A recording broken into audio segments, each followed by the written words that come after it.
You know, I guess I can laugh all I want about Dagan McDowell looking at average bond fund durations here. But the fact of the matter is, maybe more of us should be doing that because a lot of us are knee-deep in big old financial trouble because we're not.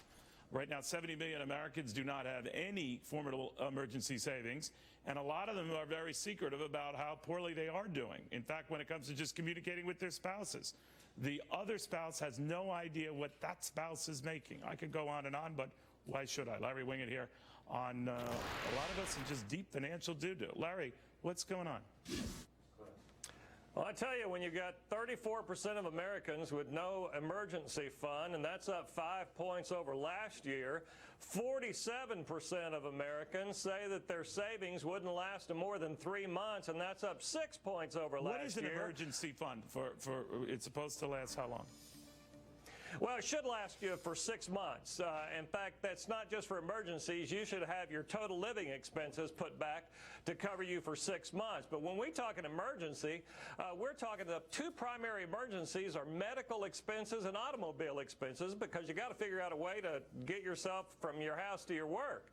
But the problem is people are not prepared. Now, we can blame a lot of this on the fact that wages are flat and we have more millennials depending on their parents and rely on them for financial income, and we have debt problems and we have expenses going up. But the bottom line is two things, two D's: discipline and the fact that we are more dependent on the government than ever before. But if you have the government as a backstop, no wonder why people don't fret too much about not having those savings, right? Well, that's exactly right. When you look at the way right now we're creating a culture that is totally dependent on the government. If your car goes bad, don't worry. We created cash for clunkers. If you don't have money to go to college, oh, don't worry. We're talking about giving it to you for free. No medical put back, don't worry. We've got Obamacare to take care of you. You know, the list goes on and on. Lose your job? No problem. We've got 99 weeks of unemployment benefits set aside for you. So we're conditioning society to become less self-reliant and more government dependent. That's a problem. But we're keeping not only ourselves in the dark, but our respective others in the dark, our spouses, our significant others.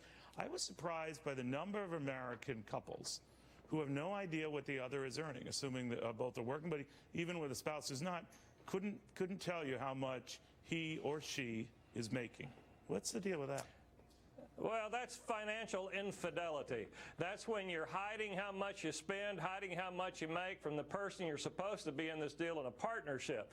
You know, while money problems are the #1 cause of divorce, it usually comes down to the fact of a lack of communications. We got to talk to each other and actually have family discussions where we include the kids too on how much money we earn, how much money we have to stay alive as a family, and how much we're saving and investing. But we don't have those good communications, those open lines like we need to in every family right now. Then we end up with a bunch of kids who don't have a clue on how to handle their money. But maybe you don't realize the value in this. My kid thinks that I earn $1,000 a year.